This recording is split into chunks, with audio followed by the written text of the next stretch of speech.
Hello friends, Amod academy पर आप सभी का स्वागत है। मैं आमोद। आज के लेक्चर में हम लोग पढ़ेंगे जीव विज्ञान की शाखाएं एवं उपशाखाएं देखते हैं, यानी जीव विज्ञान। जीव विज्ञान के अंतर्गत हम जीवों का अध्ययन करते हैं, यानी बायोलॉजी। जीव विज्ञान की वह शाखा जिसके अंतर्गत हम जीवों का अध्ययन करते हैं उसे जीव विज्ञान कहते हैं। आइए हम लोग डिटेल से देखते हैं आगे, यानी जूलॉजी। जूलॉजी के अंतर्गत हम विभिन्न प्रकार के जंतुओं का विस्तृत अध्ययन करते हैं, यानी जूलॉजी के अंतर्गत हम विभिन्न प्रकार के जंतुओं का अध्ययन करते हैं। विभिन्न प्रकार का जंतुओं का अध्ययन किसके अंतर्गत करते हैं? जूलॉजी के अंतर्गत। बॉटनी के अंतर्गत हम विभिन्न प्रकार के पादपों व उनके क्रियाकलापों का अध्ययन करते हैं, यानी विभिन्न प्रकार के पादपों व उनके क्रियाकलापों का अध्ययन हम किसके अंतर्गत करते हैं? बॉटनी के अंतर्गत। पैलियोबायोलॉजी या जीवाश्मिकी विज्ञान।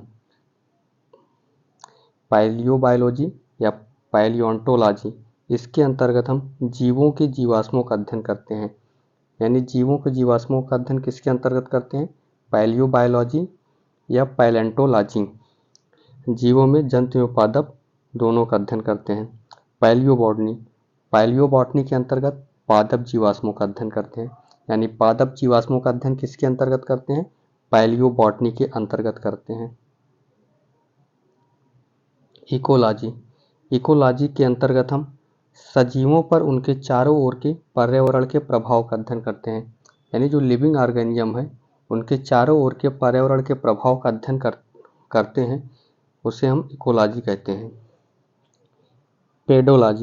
पेडोलॉजी के अंतर्गत मृदा निर्माण, मृदा के प्रकार का अध्ययन करते हैं, यानी मृदा निर्माण, मृदा के प्रकार का जिस शाखा के अंतर्गत अध्ययन करते हैं उस शाखा को पेडोलॉजी कहते हैं। जेनेटिक्स के अंतर्गत जीवों के आनुवांशिक लक्षणों तथा इनकी वंशागति का अध्ययन करते हैं, यानी जेनेटिक्स बायोलॉजी की वह शाखा है जिसके अंतर्गत जीवों के आनुवांशिक लक्षणों तथा इनकी वंशागति का अध्ययन करते हैं। फिजियोलॉजी जो है जीव विज्ञान की वह शाखा है जिसके अंतर्गत शरीर के विभिन्न भागों के कार्य तथा कार्यविधियों का अध्ययन करते हैं, यानी शरीर के विभिन्न भागों के कार्य तथा कार्यविधियों का अध्ययन हम फिजियोलॉजी के अंतर्गत करते हैं। जेरंटोलॉजी जो है मनुष्य में वृद्धावस्था एवं काल प्रभावन के सामाजिक, संज्ञानात्मक, मनोवैज्ञानिक तथा जैविक पहलुओं का अध्ययन करता है, यानी जेरंटोलॉजी शाखा के अंतर्गत हम मनुष्य में वृद्धावस्था एवं काल प्रभावन के सामाजिक, संज्ञानात्मक, मनोवैज्ञानिक तथा जैविक पहलुओं का अध्ययन करते हैं। इथोलॉजी के अंतर्गत हम मानव सहित सभी जंतुओं के व्यवहारों का अध्ययन करते हैं, यानी मानव सहित सभी जंतुओं के व्यवहार का अध्ययन हम किसके अंतर्गत करते हैं? इथोलॉजी के अंतर्गत करते हैं। बायोनिक्स के अंतर्गत हम जैविक जगत के गुणों, सिद्धांतों के प्रयोग द्वारा आधुनिक उपकरणों व अभियांत्रिकी तंत्रों का निर्माण करना। बायोनॉमिक्स जो है जीवधारियों का उनके वातावरण के साथ संबंध का अध्ययन करना। मायोलॉजी मनुष्य की पेशियों का अध्ययन, यानी मनुष्य की पेशियों का अध्ययन हम किस शाखा के अंतर्गत करते हैं? मायोलॉजी, यानी जीव विज्ञान की वह शाखा जिसके अंतर्गत हम मनुष्य की पेशियों का अध्ययन करते हैं उसे हम मायोलॉजी कहते हैं। मैमोलॉजी स्तनधारी जंतुओं का अध्ययन, यानी जीव विज्ञान की वह शाखा जिसके अंतर्गत हम स्तनधारी जंतुओं का अध्ययन करते हैं उसे मैमोलॉजी कहते हैं। बायोनॉमी जो है जीवन के नियमों से संबंधित अध्ययन करते हैं, यानी जो जीवन के नियमों से संबंधित अध्ययन हम करते हैं उस शाखा को बायोनॉमी कहते हैं।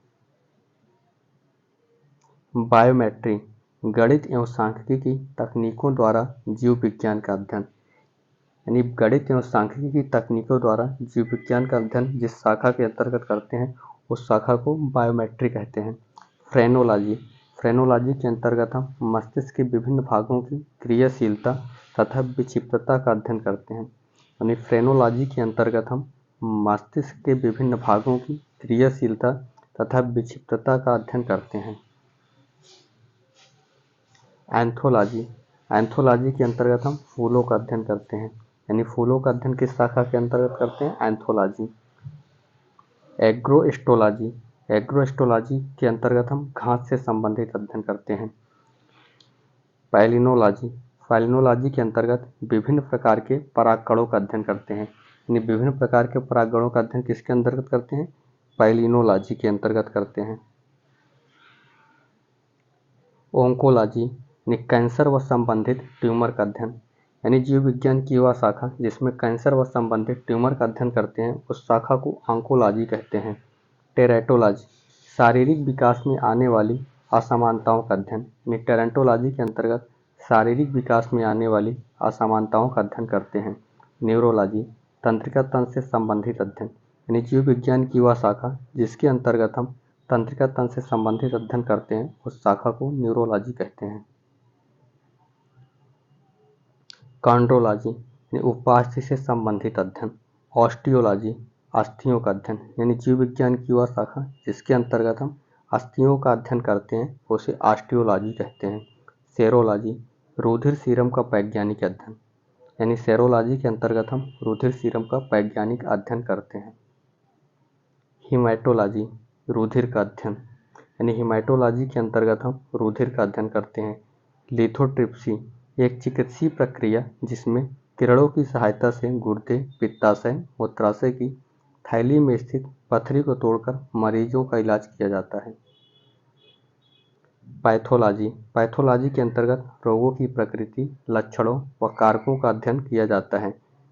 पैरासिटोलॉजी, परजीवों जीवों का अध्ययन किया जाता है। वायरोलॉजी, विषाणुओं यानी वायरस का अध्ययन किया जाता है। बैक्टीरियोलॉजी, जीवाणुओं का अध्ययन किया जाता है, यानी जीव विज्ञान की वह शाखा जिसके अंतर्गत हम जीवाणुओं का अध्ययन करते हैं उसे बैक्टीरियोलॉजी कहते हैं। एंटोमोलॉजी, एंटोमोलॉजी के अंतर्गत कीटों का अध्ययन किया जाता है। मिर्मेकोलॉजी, मिर्मेकोलॉजी के अंतर्गत चींटियों का अध्ययन किया जाता है। मैलेकोलॉजी, मोलस्का और इनके खोलों का अध्ययन किया जाता है। इक्थियोलॉजी, इक्थियोलॉजी के अंतर्गत मत्स्य की संरचना, कार्यकी इत्यादि का अध्ययन किया जाता है। सर्पेंटोलॉजी, सर्पेंटोलॉजी के अंतर्गत सर्पों का अध्ययन किया जाता है। हर्पैटोलॉजी, उभयचरों तथा सरीसृपों का अध्ययन किया जाता है। ऑर्निथोलॉजी, पक्षियों का अध्ययन, यानी पक्षियों का अध्ययन किसके अंतर्गत किया जाता है?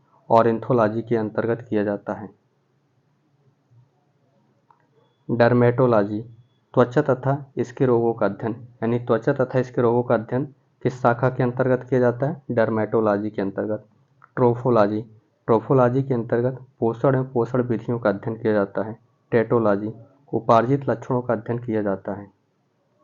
Thanks for watching this channel.